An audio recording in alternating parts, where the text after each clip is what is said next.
So, ChatGPT. And don't look like you've never heard of it or didn't use it to finish your homework or write an annoying email at work. Sure, this is not a new thing, and everyone, one way or another, have worked with it already. However, what is ChatGPT and why it works? Well, as with many other incredible inventions, the main culprit is math. Don't worry though, I won't be bothering you with thousands of formulas, we'll just cover the principles and basic logic behind ChatGPT. Let's start from the fact that ChatGPT is not something revolutionary. There were hundreds of other projects that tried accomplishing the same thing. However, ChatGPT was the first LLM that became so successful. LLM here stands for Large Language Model, which is a type of algorithm that can perform all kinds of natural language processing, where natural language processing is a part of AI branch in computer science.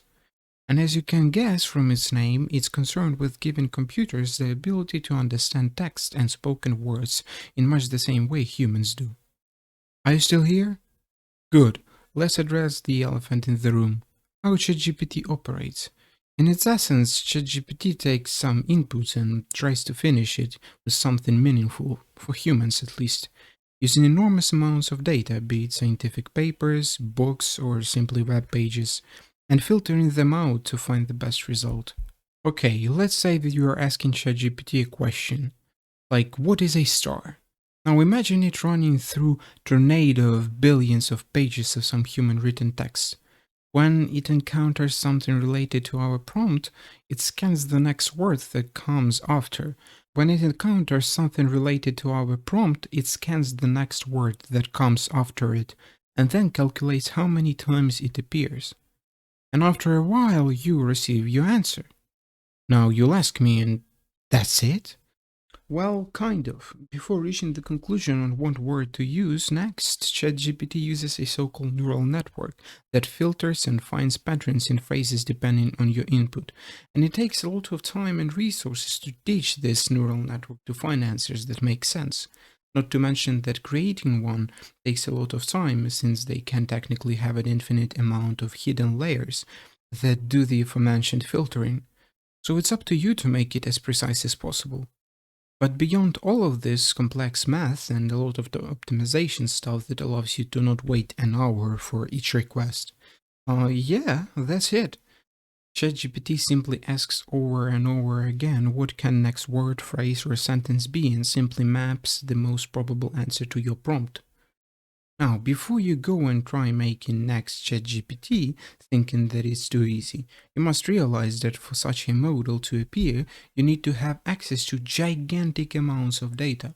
Also, dozens if not hundreds of people designing, improving, and maintaining your neural network and infrastructure, so that it can actually be trained to produce and find something meaningful. Also, you'll most likely need a lot of computers, if not a whole data center, which is a big gold box with many computers inside, to train it quickly. And even after all of this, there is no guarantee that your model will succeed.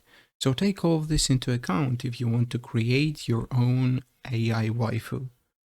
Also, don't be so frustrated with the results that these language models give you sometimes, because after all, they are programmed after a set of specific rules modeled after humans' way of thinking, but they still can't replicate it. And let's say you write number 5 so badly that your friend recognizes it as 8 and someone else as 3. What it really is then? Well, of course you know that it was supposed to be 5, but your friends most likely will disagree with this. Same goes for ChatGPT. If your instructions are unclear or ambiguous, sometimes you might receive weird results. Alright then, I hope now you know a little more about the tool that is still keeping you from losing your job or failing all of your exams. Bye.